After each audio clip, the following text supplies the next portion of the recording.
Let us pray. Almighty God, we you have called us to govern this province, we ask your help to make decisions and laws that will be just and will promote the interests of the people. Almagtige God, ons bid dat u gedurende ons vergaderings ons die nodige wysheid sal gee en ons motiewe suiwer sal hou en dat u ons sal help om ons tekortkominge te oorkom en al ons besluite aan u op te dra. Sikelele leswe letu na bantu balo, umisili ukulungu kwipondo letu. Kosi sikalela I Afrika, tina bantuana bayo, kokelo in kelizayo, iniki ukolo I Afrika. All this we beg in your holy name. Amen. You may be seated.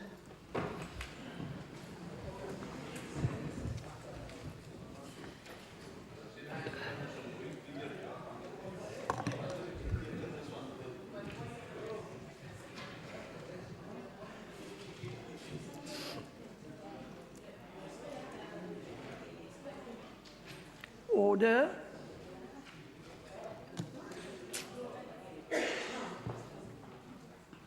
Good afternoon, honourable members. Good afternoon to our guests in the gallery. It is indeed a privilege for me to welcome you here today.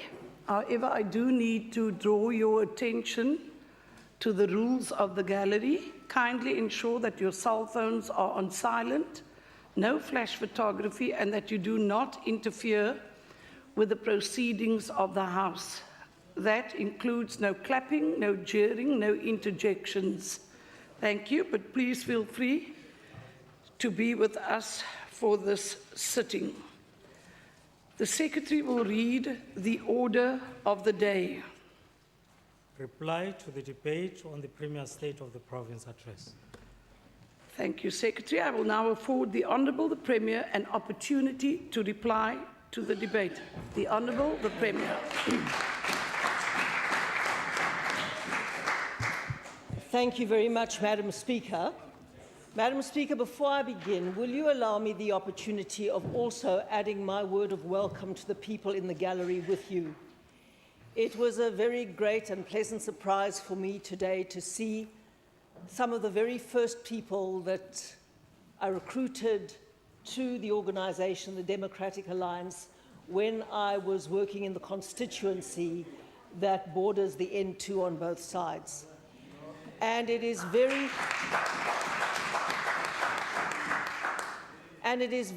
heartwarming and moving to me today to see that they've taken the trouble to come and listen to my last reply to a State of the Province address. And namkelekile nonke, dianitanda.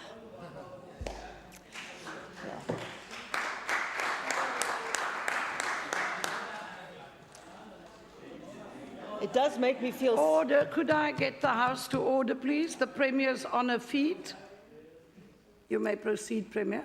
Thank you, Madam Speaker. I would also like to thank my colleagues on this side of the House for being the incredible team that they are and will continue to be. I'm coming to that side of the House right now.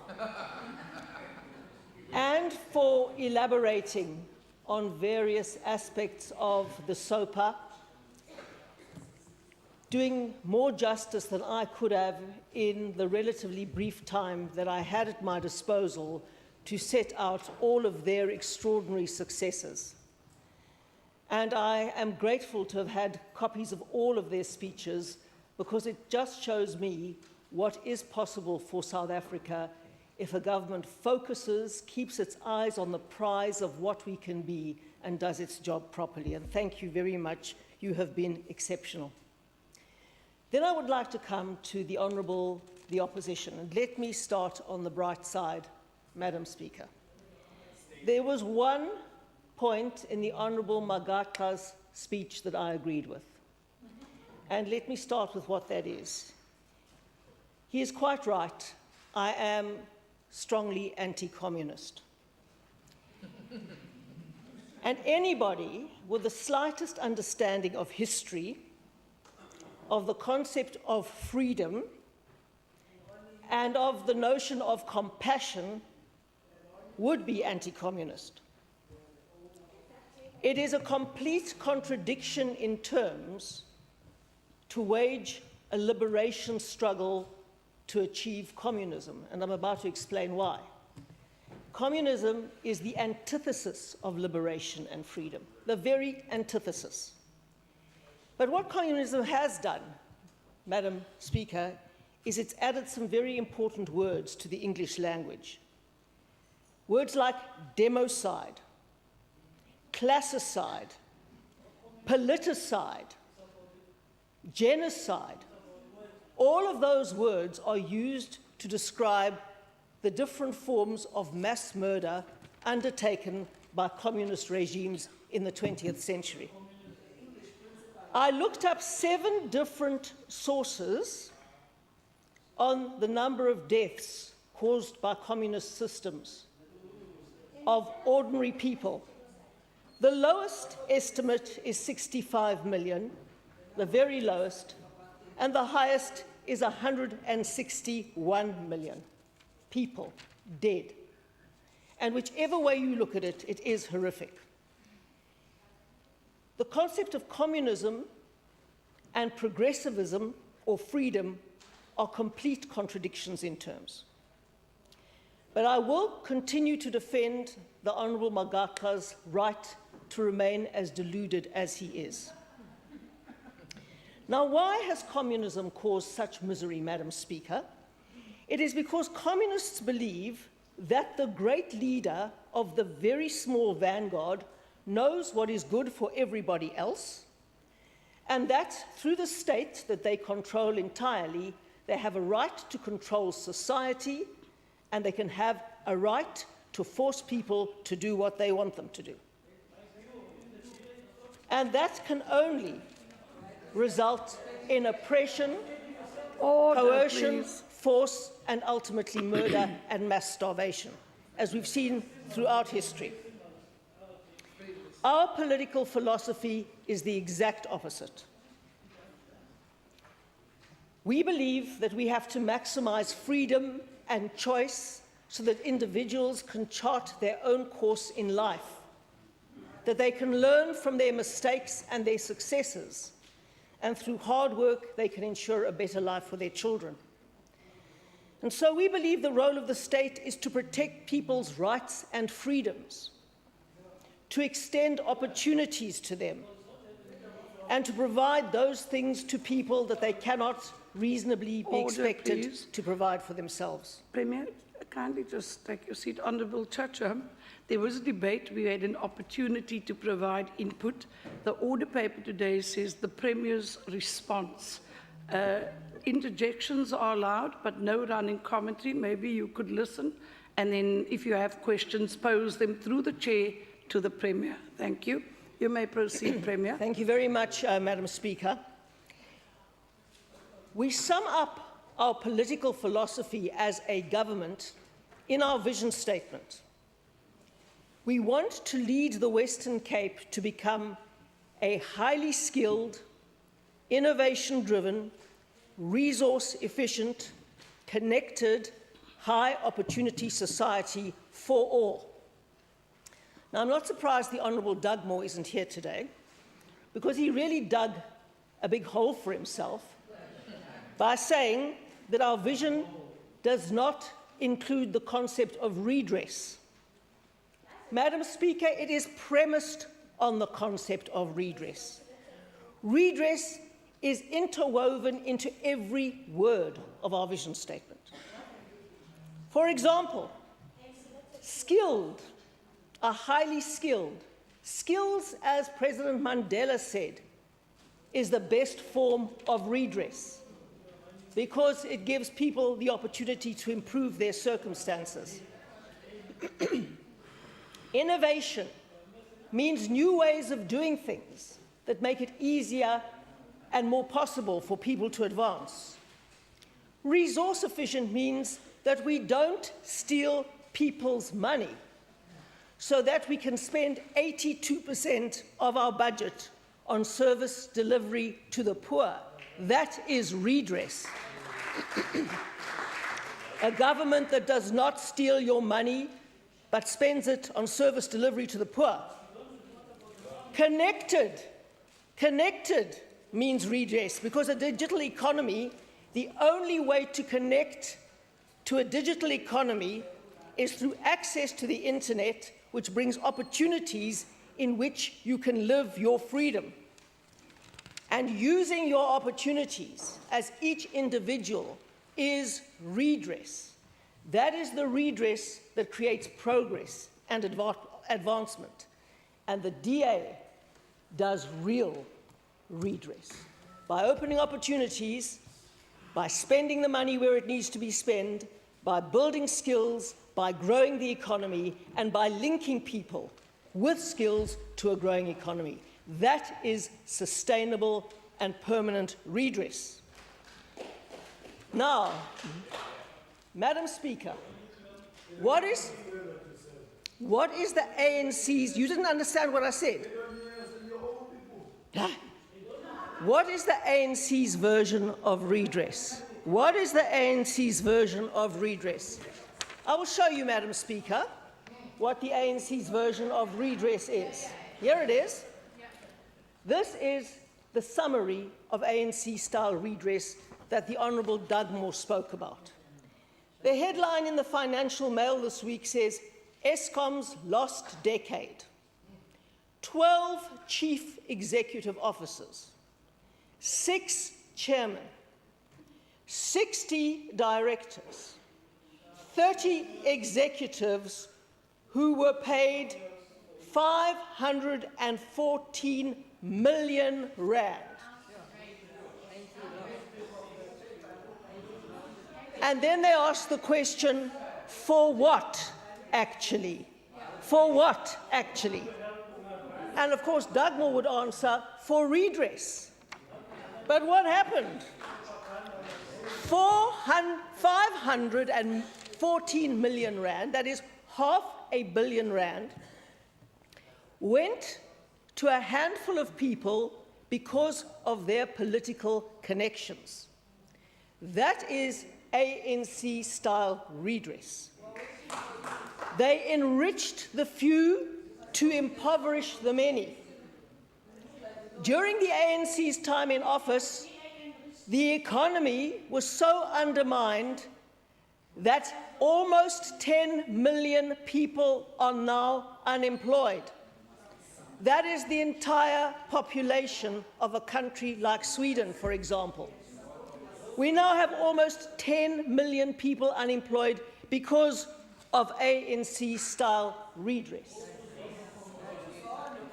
And what happens to Eskom doesn't even touch the Sheikhs and the Watsons, but it does touch the Guptas, because when we had load shedding at the end of last year, it was because the Optimum coal mine that the Guptas bought with the help of the then Minister of Minerals had gone into business rescue after giving too many kickbacks to politicians.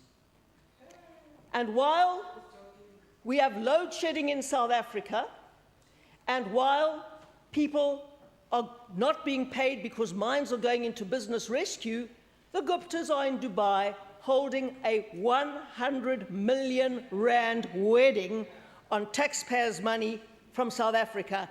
That is ANC-style redress.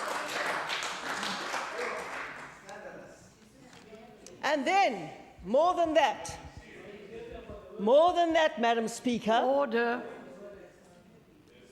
More than that, Madam Speaker, the Guptas are protected from paying tax, and they are protected from prosecution.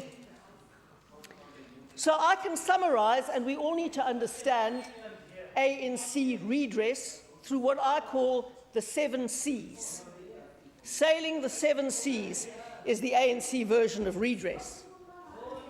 And Madam Speaker, the first C is a political philosophy rooted in communism. Honourable Dankie. It's called the National Democratic Revolution. Honourable But it's Dankie, actually please take your communism. seat.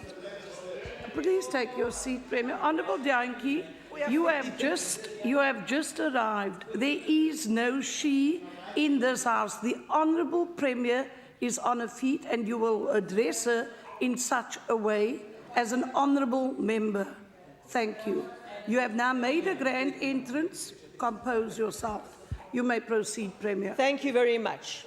The 7 C's of ANC transformation start with communism as embedded in the National Democratic Revolution. Then it has to go to centralization, central control in the supreme leader and his cronies. That results in crony capitalism instead of the National Democratic Revolution, which immediately is followed by corruption and a criminal state, which means the accountability mechanisms like the National Prosecuting Authority and the South African Revenue Services are captured, and then there are no consequences. And that is why the ANC stands for absolutely no consequences for anyone. And that is the political philosophy, absolutely no consequences. So by stealing in the name of redress. Sorry, there's finger pointing happening across the floor, Premier, so I need to call both sides of the House to order. Thank you.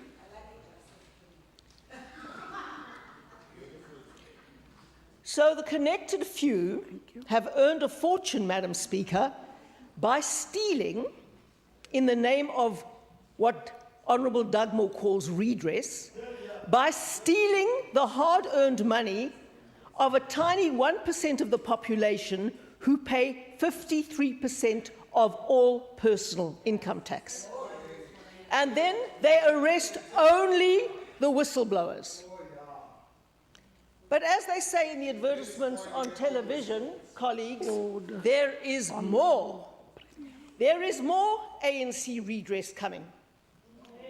If we read Eskom's redress plan that the Honourable Dugmore was talking about, it says that by next year, Eskom has to get rid of another 1,308 people because they are white.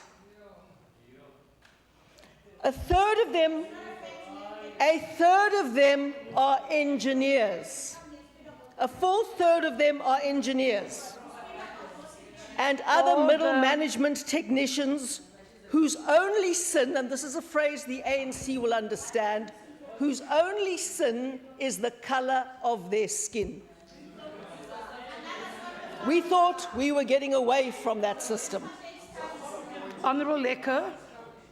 Now, of course, the people who are being fired from Eskom or being retrenched from Eskom or given voluntary severance packages by Eskom because of the colour of their skin are highly skilled, and they are being snapped up worldwide, especially in Middle Eastern countries who understand that the end of the oil and coal era is near, and they have to diversify their energy economies, and retrenched South African experts are the best to do that. And all over the Middle East, the reconstruction and the repurposing of energy economies is being led by ex-Eskom employees, while Eskom falls into complete ruin. And while Provin is desperately trying to bring expertise back into Eskom, Madam Speaker, Eskom Human Resources is trying to get rid of that same expertise. That is why the ANC can never self-correct, Madam Speaker. It can never self-correct. And anybody who believes that the ANC can self-correct is going to take South Africa into another 10 wasted years. Eskom, Madam Speaker, Eskom is massively overstaffed and massively underskilled. Now put those two things together. And instead of fixing the problem. So I'd like to say to the Honourable Dugmore in his absence, don't come to this House and lecture us on redress, because ANC-style redress is still going to destroy South Africa. Order, please. Premier, kindly take your seat. Honourable Chacham, should you wish to rise on a point of order, you do so. The Premier is replying to the debate. The debate was a political debate, and I'm allowing the Premier latitude to get to the relevance that Honourable Yankee and Honourable Magaka is calling for. So you may proceed, Premier. Yes, you may. So take your... Yes. You are not going to get what you want from us. We are not going to sit here, be like children taught in a class. You are wasting the time of this Premier Honourable to finish Magaka. the response. Honourable In fact, you are Magaka. disrupting the sitting. Honourable Speaker. Sorry, take your seat, please. Please stop that thing. Thank you. Take we your seat. understand that you are a speaker from the DA, but you don't Honourable have Magaka, to be take a your DA seat, lead, please. Be a speaker. As the Speaker of this House, if I may address you, Honourable Magaka, I have a duty to ensure the dignity and decorum of this House. You get politics and then you get bad manners. So to call me out, Honourable Magaka, may I address you? I am speaking to you. You are sitting down and talking to me. You need to rise if you wish to address me when I am done. I am not going to, and you might call me the school teacher, and I might treat you like a child and send you to the naughty corner, but I am not going to allow you to be rude and disrespectful in this House. Should you not want to hear the reply, you have the option of leaving, but you are not going to be here and be rude and disrespectful. That is the point. So mind your composure, mind yourself. You may proceed, Premier. Thank you very much indeed, Madam Speaker. The relevance is the concept of redress. The Honourable the Opposition repeatedly accused us of not understanding or applying redress, and I'm explaining that we are the only party in this House who actually understands and applies redress. And let me add another thing. The Honourable Dugmore should not come to this House and lecture us about tender processes and the use of public money. There was one columnist who said very insightfully this week, for any ANC official to stand up in public and breathe even one word about public money is more than bad manners and poor taste. It is abuse. And it is abuse to have the nerve to come here and talk to us about the use of public money is pure cheek. Now,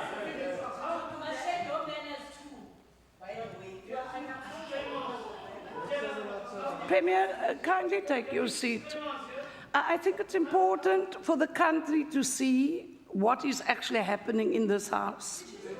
There is politics and there is sheer bad manners. Honourable Chacham, you are being disrespectful. I am speaking and you are shouting from your seat. The first rule of Parliament is to wait until someone else take your seat. I am speaking. Take your seat, please. You need to wait to be recognized, and then you stand, and then you speak. I am addressing the House, and you are launching into your own attack on the Premier. It is unparliamentary, Honourable Chacha, and I am not going to allow this House to degenerate into a circus. So manage yourself, otherwise you run the risk of being sent out purely because you cannot maintain the dignity and decorum of this House. I will not have it become a shebeen. Thank you. Yes, Honourable Lecker. Thank you, Speaker. Speaker, I think we all want this House to be like any other House. that each and every one of us be treated with respect, that there are no insinuation that will tell you will be sent to a nauticon. And if that is the case, Speaker, I think I want to put it to the House that at least we need not to hear you speaking at all times. Because whilst you're engaging with the rest of the people here, you are also causing chaos. So I'm hereby appealing and requesting the Speaker of the House to conduct this House and treat each and every one of us equally, not as if some are blue and some are red. I thank you, Speaker. Honourable Lecker, your point is sustained. However, let me bring the attention of the House and the gallery to the fact that your howling necessitates me to call the House to order. And since you arrived, you have been instrumental in that backbench of chirping and howling. So it is my duty, if the interjections become too loud and they drown out the speaker, and if you don't follow the simple rules, wait to be recognized, stand on your feet. These are basic principles. After 57 months, you should know. What example are we setting as an institution to the electorate out there? We should be the example. We should be the example. And the reference to school children is relevant because you know that school children behave better sometimes, I think, than the members of this House do. And that is why I am saying we need to be the example to the electorate. All I'm asking you, you can do your politics, but do it with dignity and respect, please. Thank you. You may proceed. Sorry, Member Wenger. Premier, kindly take your seat. There's a member on the floor. Member Wenger. Madam Speaker, on a point of order, my recollection of the rules states that the ruling of the Speaker may not be questioned. Absolutely. And therefore, I'd like to raise a point of order on the Honourable Member's point earlier. Thank you, Honourable Wenger. Your point is sustained. Honourable Magaka. You see, again, here we have it. Two members on their feet without being recognised. Honourable Magaka. While we all know that the Speaker has powers and the ruling of the Speaker is superior to all of us here. However, the minute you get to however, Honourable it's because Magaka, also you use- are then you also use disputing. that term. You see where you real faith. I'm using the same words. It's a conjunction in English, however. Yeah, I'm using the same conjunction that you used. You know, here we're supposed to be behaving as members who are representing our own constituency. We have to react according to the same rules. We have to heckle according to the same rules. You know, each and everything that is said and affecting us, we have a form of responding, just like any house in the world. Okay? Therefore, we are not going to be told by you to shut up right through I never as if said we were that. school children. In fact, even referring to us as Western school children, it's an abuse of that position. As a result, if you don't want us here, just chase us away so that you talk alone quietly. Honourable Magaka, you have every right, it is your democratic right to act and represent your constituency. The point I am trying to make as the Speaker is do it with dignity and respect. We don't need this House to spiral into something that becomes the talk of the town. We have taxpayers and the electorate watching the leaders in this province. The behaviour is appalling, to say the least. That is all I'm asking you. You are allowed to interject. You are allowed to protect and represent your electorate, but do it with dignity, please. Thank you. You may proceed, Honourable Premier. Thank you very much, Madam Speaker. To pick up where I left off about the ANC's nerve in even daring to raise our use of public money in this House, I don't have to speak for the Honourable Windy, although it was interesting for me to see that he was the target of most of the attack of the speech on my SOPA address, and I can see that what is already happening is the Honourable Dugmore is going to be leading the pack in trying to tooth comb every aspect of his life to manufacture scandals and outrage, starting with the Honourable Doug Moore's speech in this House. The Honourable Windy is very capable of defending himself, and he will do so. But on the question of the McKinsey contract, let me say what I recall. I recall 3 attempts for us to draw up a proper strategic intervention to grow jobs in the economy as a matter of priority. And I remember on each of those 3 occasions, our analysis was that we were falling short of a really impactful plan and that we needed outside assistance and that we needed it fast. We had very painful memories of what happened in Cape Town when we tried to do the same, went out on a general tender, took the lowest quote, and ended up with a group of Marxists drawing up Cape Town's strategic and economic plan that we had to put in the dustbin and which was fruitless and wasteful expenditure deluxe because it was unusable by any government with our political philosophy. Here we had a situation where McKinsey's had just finished round 1 Pakisa for the national government. And when we studied it, that was the kind of plan we wanted. But we didn't only want a plan, Madam Speaker. In this government, we actually implement our plans. But we wanted a Western Cape-specific job-driving growth plan that would enable us to implement something that would have real impact. And so we did. And we went through the right process, and it was audited by the Auditor General, who found no problem with it. And you know what? Do you know what, Madam Speaker?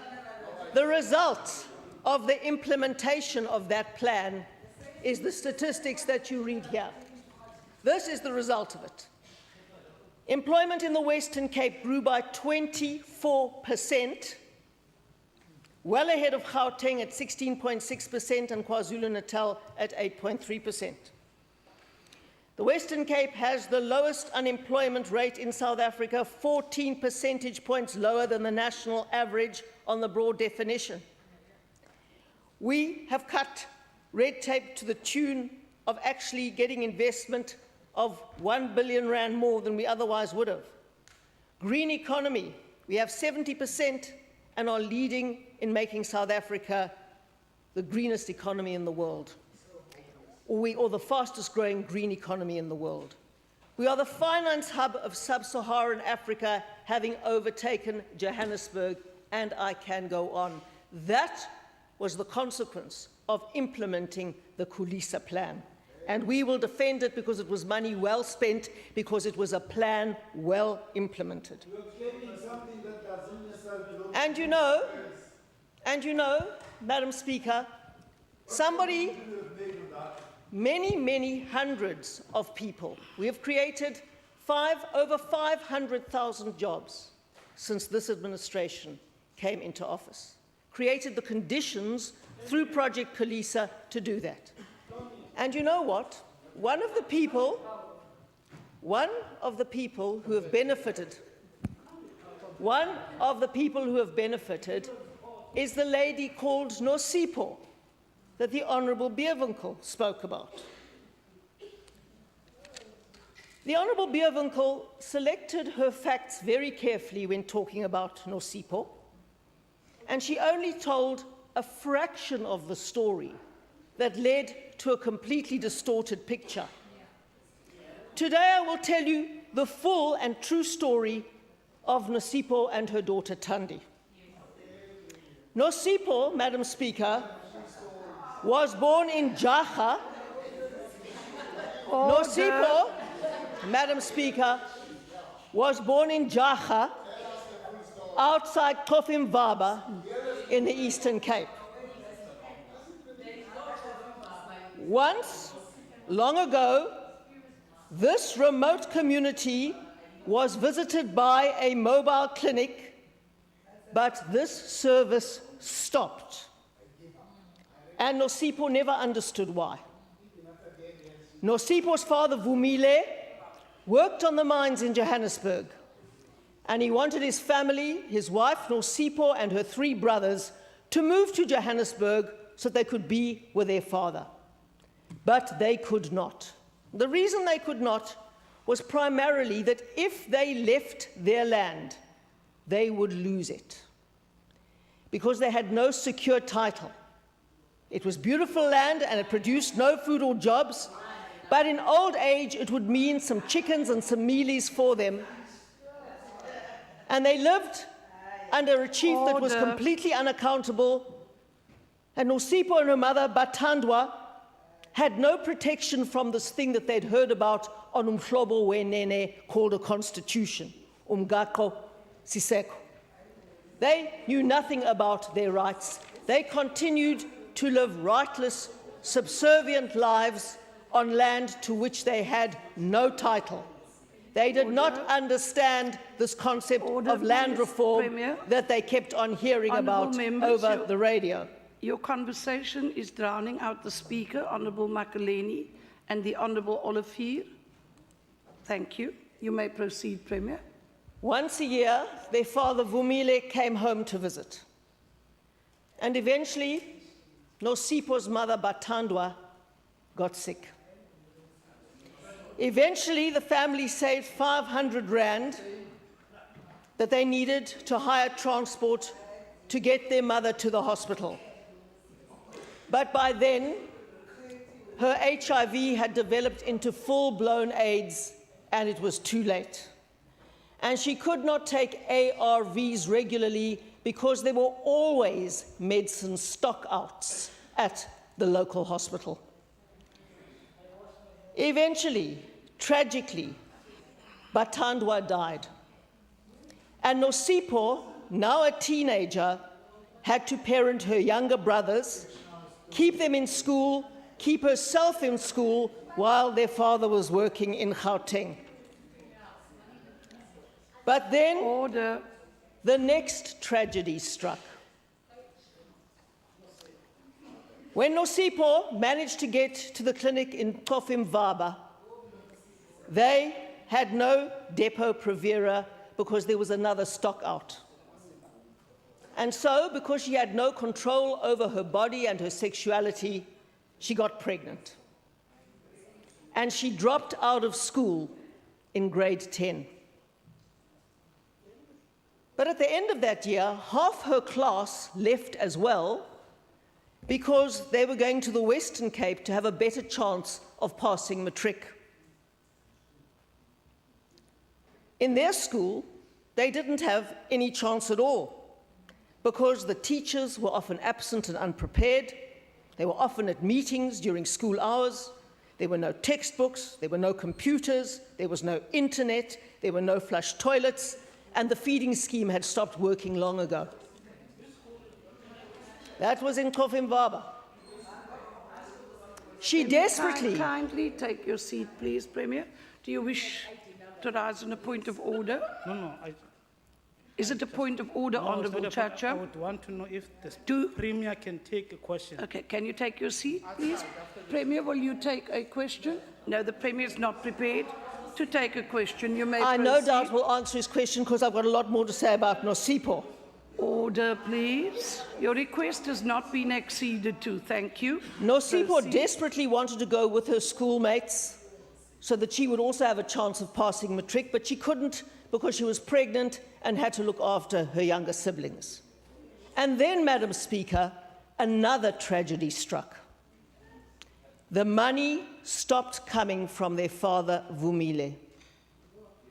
And they could not make contact with him to find out why, because Eskom's load shedding had destroyed the transmission line, so they couldn't reach their father, and they didn't know why the money had stopped coming. And eventually, after months, Vumile came back to Jaga, and they were thrilled to see him. But he told them a really sad story. He told them how the mine where he was working, the Aurora mine, had closed down after being bought by Kulubuse Zuma and Zondwa Mandela, who had bought the mine, And while they gave a donation to the ANC of 1 million rand, they did not pay their 5,000 workers anything for months and months and months. And the reason that they paid 1 million rand to the ANC was to be able to be sure that they would be beneficiaries again in the ANC's model of redress, which is just legalized corruption. Now, Order, please. Madam Speaker, Nosipho had to get work. She's pregnant. She's got no skills, hasn't even got grade 10, but she needs to go out and work. And Vumile told her that she had a distant uncle in Khayelitsha. And Vumile knew that this uncle had been allocated an RDP house with free basic services, and he was sure that this uncle would take Nosipho in so that she could live with him and look for a job in Cape Town. And so they combined Order, all the please. child grants they were getting to buy Nosipho a taxi fare to come to Cape Town. And she arrived heavily pregnant and managed to find her uncle Abongile.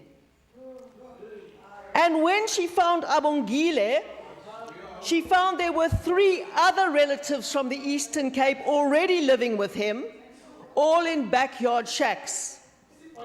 And Abongile, who looked after his family, built another shack in his backyard for Nosipho. Life was very difficult. They were overcrowded. There was only one toilet and many people using it. But her aunt, Abongile's wife, advised her to go to the clinic for the first time in her entire pregnancy, which she did. She went to the local clinic in Khayelitsha, and she had to wait a long time to see a doctor. She stood in the queue, she sat in the queue, but she did see the doctor. And she was really pleased that for the very first time, she was able to see a doctor in her pregnancy. The doctor was kind and friendly and examined her, but then said he would have to refer her to the new Khayelitsha hospital because he was worried that her placenta might be in the wrong place. He was worried about that. So she went home to tell her uncle and aunt about this thing that she'd heard about, that the placenta might be in the wrong place, and that she had to go to the hospital in Khayelitsha. And her uncle said, "This is amazing because we've just finished the hospital being built in Khayelitsha. It cost 650 million rand. And Nosipho remembered reports about how the SIU, the Hawks, had reported that health officials in the Eastern Cape had stolen 800 million rand, more than it cost to build the Khayelitsha hospital. And then she saw an article in the newspaper saying 631 million rand tender toilets collapse. And this is another scandal from the Eastern Cape, where ANC politicians getting toilet tenders for 631 million rand found that it was down the drain, literally. And Madam Speaker, that was the cost of an entire hospital to which Nosipho could now go. And she went to the hospital. And they put some cream on her tummy, and they took something that looked like a brush, a hairdryer, and they put it around her tummy, and she could see inside her uterus the baby. And that was an ultrasound. She'd never heard of an ultrasound, she'd never seen an ultrasound, but the doctor gave her an ultrasound. And the doctor said to her, "I'm very pleased to tell you that you're going to be the mother of a healthy baby girl, but there is a problem." Order, please. there is a problem. You have, Order, please. Premier, take your seat, please. Members, order, please. Honourable Magaka.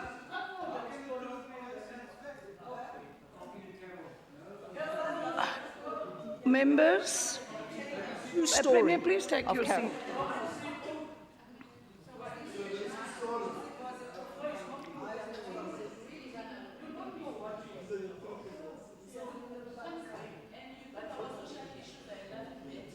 The problem of health system in Eastern Cape is because of the apartheid.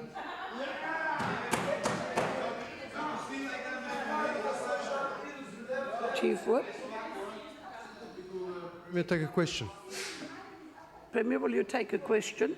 Yes, Madam Speaker. Thank you.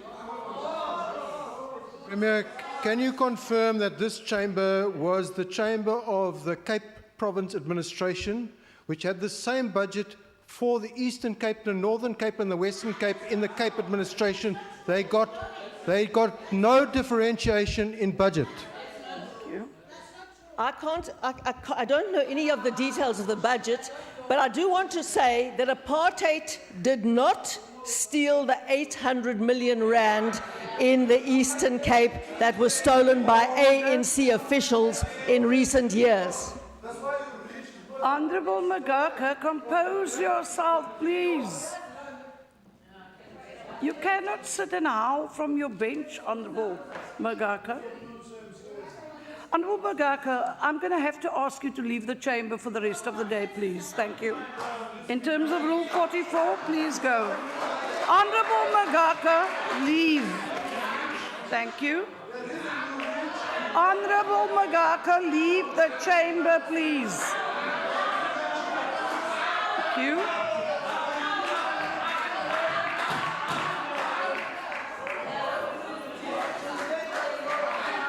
Honourable Magaka.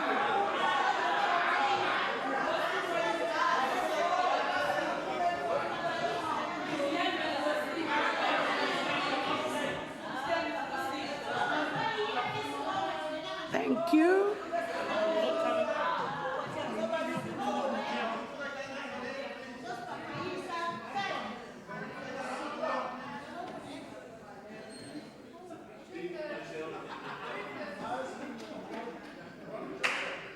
Premier, the House has now come to order. You may proceed. Thank you very much, Madam Speaker.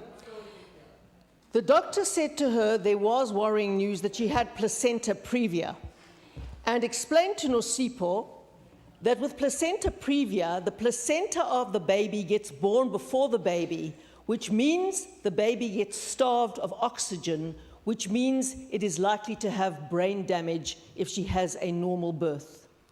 So the doctor said before she goes into labor, she has to have an emergency cesarean section, but that they would prefer to send her to a specialized maternity hospital to do that.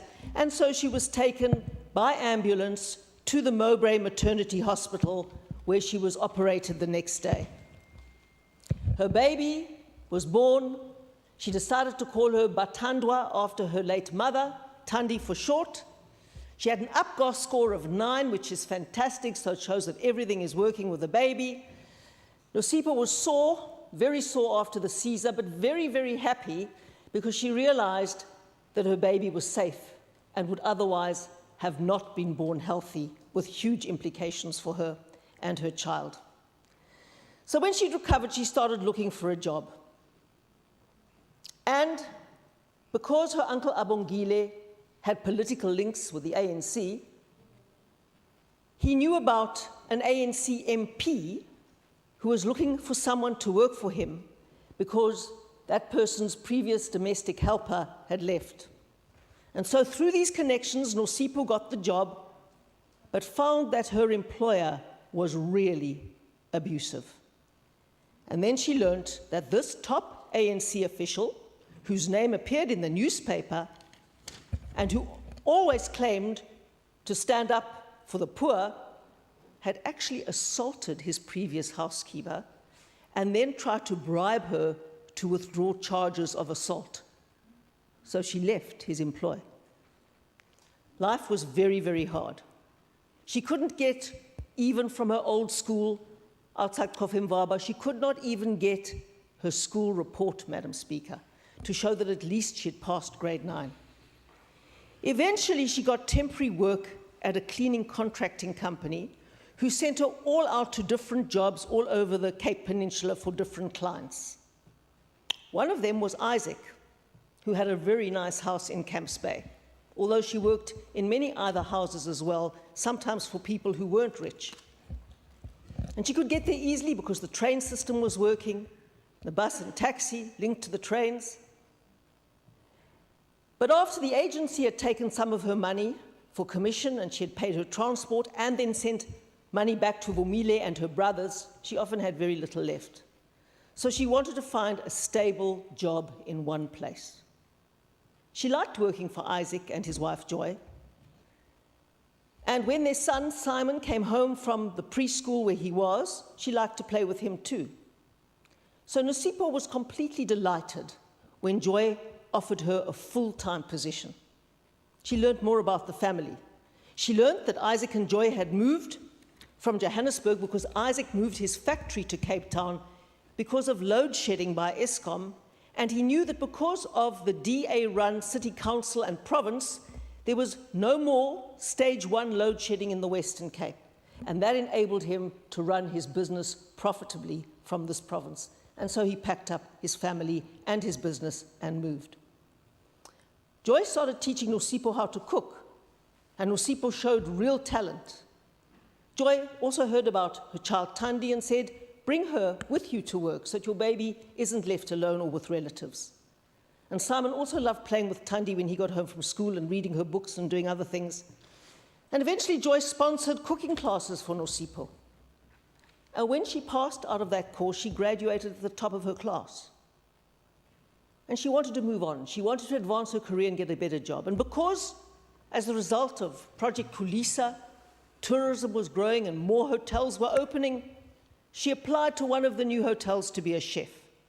She got a really good reference from Joy. She had her cookery course certificate with distinction, and she got the job.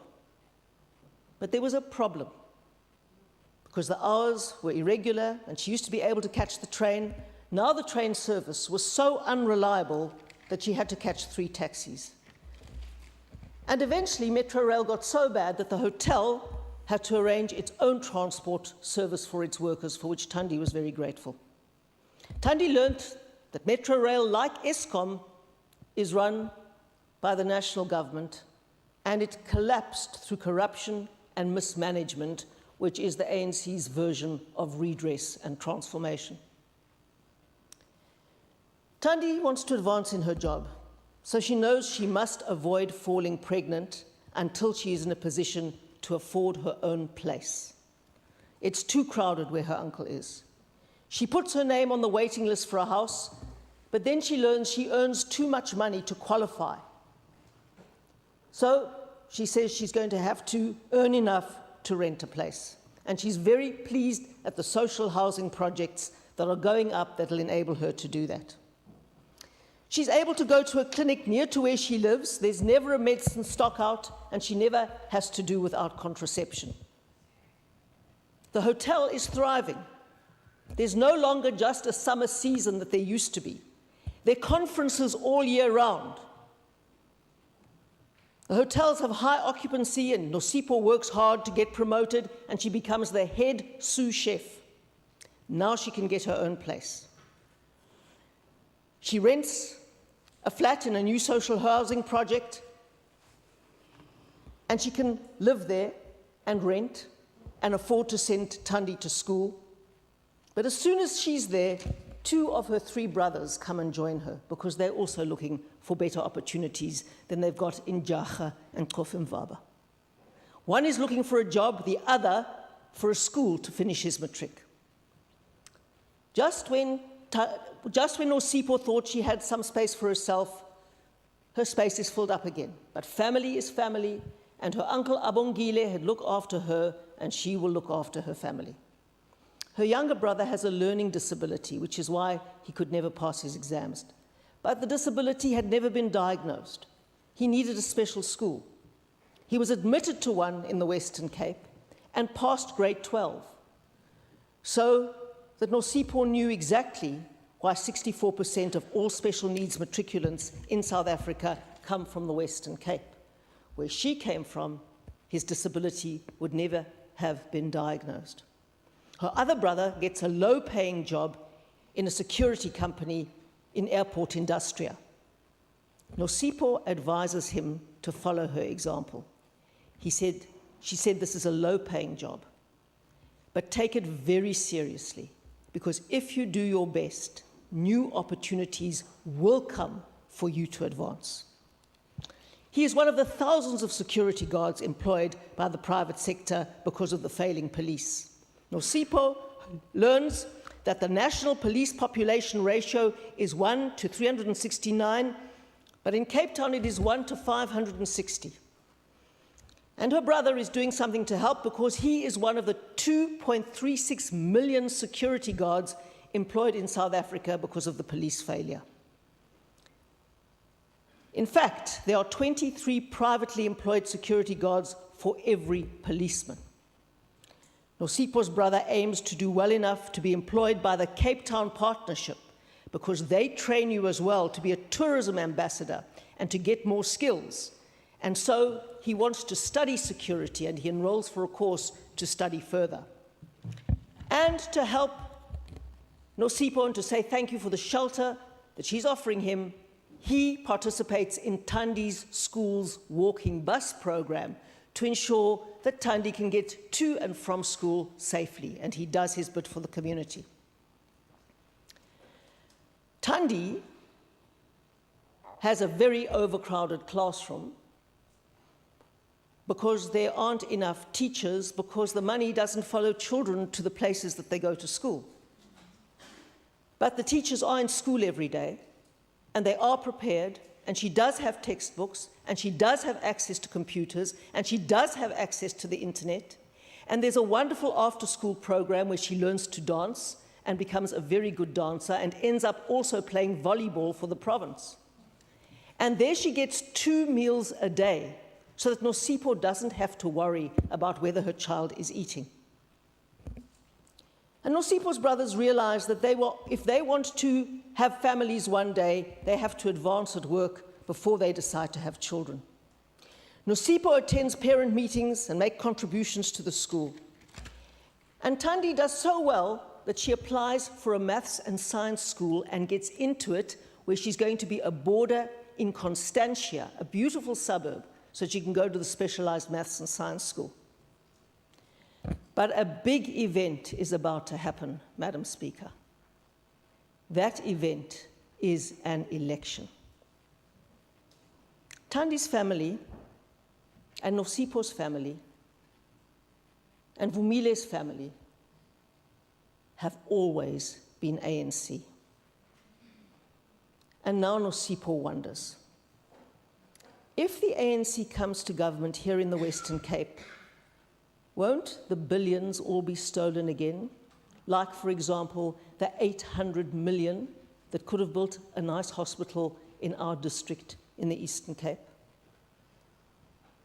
Won't the employers leave like they have left the Eastern Cape? Won't the health service and schools and transport collapse? Those are the questions she wants the election candidates to answer, Madam Speaker.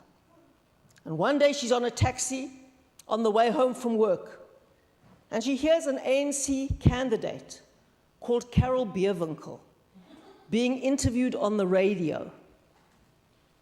And the interviewer asks her, why should people vote for the ANC when it has made millions more people unemployed, when it has stolen at least 700 billion rand, when it has destroyed public transport and state-owned enterprises and the criminal justice system?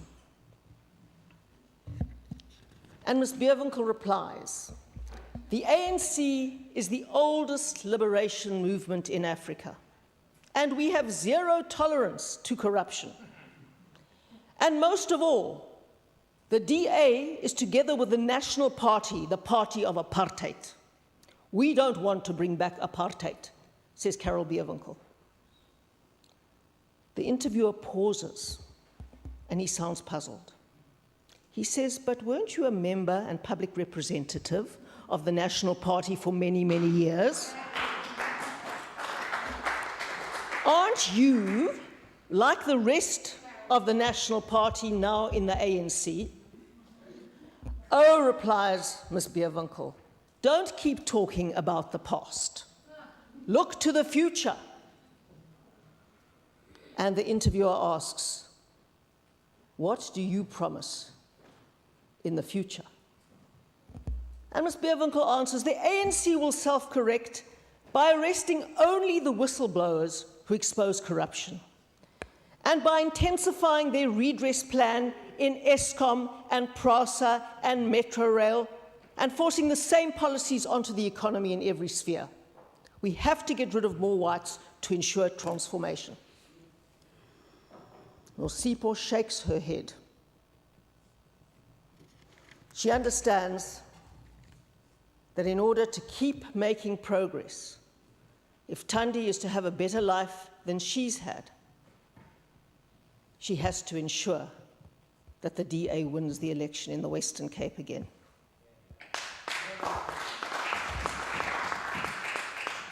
She writes to her father, Vumile, but because the postal service broke down long ago, she has to send the letter back with a family member. She told him that since she left home, life had been very, very hard. But she'd only found one thing in the Western Cape. She found opportunity. She searched for it, she battled to find it, but she did. First a small opportunity, then a bigger opportunity, then a bigger opportunity, and she used every one. She said, my baby was born healthy. I could advance at work. Thandi will now become an engineer because she's good at maths and science and has had real opportunities to learn maths and science. And she wrote to him, I now understand why opportunities for people to improve their lives are linked to good, honest government that doesn't steal our money. She says, this time, Tata, I must tell you, I am voting blue. And if you want to bring the same opportunities to the Eastern Cape, I urge you to turn blue too. This is the real story of Nosipho and Thandi. And then at Christmas time, she goes back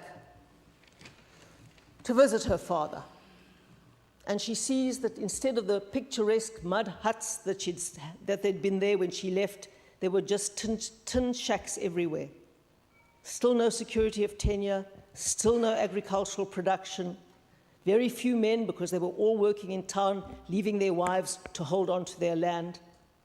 The school was now in ruins, and she looked at a picture on her cell phone of her daughter Thandi graduating with honors from the Maths and Science School in Constantia, and she said to her father, Tata,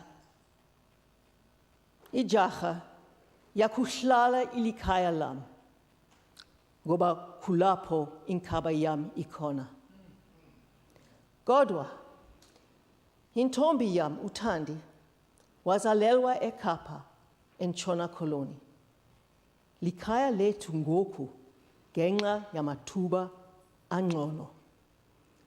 She said to her father, Dad, Jaha will always be my home because my umbilical cord is buried here. But my daughter, Thandi, was born in the Western Cape, in Cape Town. That is now our home because it has offered us better opportunities. That, Madam Speaker, is the story of progress. Progress is unbelievably difficult. It only becomes through massive human effort. And part of that effort is a government that creates a context for the growth of opportunity. It cannot take away everybody's problems, but it can at least be sure that your babies are born in safety, that they have the right inoculations, and they have a start in life without which you can't make use of your opportunities. And while this government has been in office, and I really hope for many years to come, we will continue understanding that the role of the state is to preserve people's rights and freedoms, to extend their opportunities, and to do those things for people that they cannot be expected to do for themselves, while they make every effort to use those opportunities to improve their own lives and leave a better legacy for their children. I thank you, Madam Speaker. Thank you.